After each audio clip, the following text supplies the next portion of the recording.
ഇന്ന് ഞങ്ങൾ ജപ്പാനിലെ ഇയോമാളിൽ പോയപ്പോൾ അവിടെ ഒരു ക്യൂട്ട് പെറ്റ് ഷോപ്പ് കണ്ടു കേട്ടോ. കണ്ടപ്പോൾ ചെറിയ കൗതുകം തോന്നിയത് കൊണ്ട് തന്നെ ഒന്ന് പോയി നോക്കി.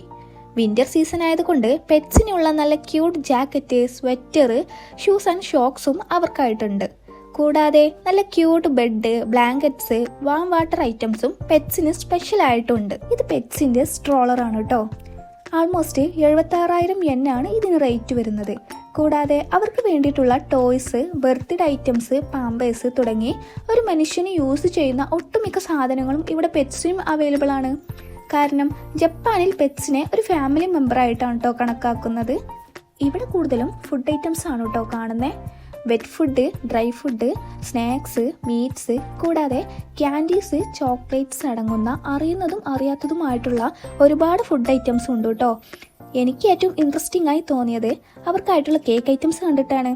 Birthday cake, cupcake, cake ഐസ്ക്രീമും പെറ്റ്സിന് സ്പെഷ്യൽ ആയിട്ടുണ്ട്. കൂടാതെ മോയ്സ്ചറൈസർ, ഷാംപൂ, കോമ്പ്, ബ്രഷ്, മാത്രമല്ല മസാജർ തുടങ്ങി ഒരുപാട് പ്രൊഡക്ട്സും അവർക്കായിട്ടുണ്ട്. ഷോപ്പിനുള്ളിൽ ഒരു പെറ്റ് ഹോസ്പിറ്റൽ ഉണ്ട് കേട്ടോ. അതിൽ ഡോക്ടേഴ്സും അവൈലബിൾ ആണ്. റെഗുലർ ചെക്കപ്പ്, സപ്ലിമെന്റ്സ്, കൂടാതെ വാക്സിനേഷനും ഈവൻ ഗ്രൂമിംഗ് സർവീസും ഇവിടെ ഇവർ പ്രൊവൈഡ് ചെയ്യുന്നുണ്ട് കേട്ടോ. ജപ്പാനീസ് പൊതുവെ പെറ്റ്സിന് നല്ല ഇമ്പോർട്ടൻസ് കൊടുക്കുന്നുണ്ട്.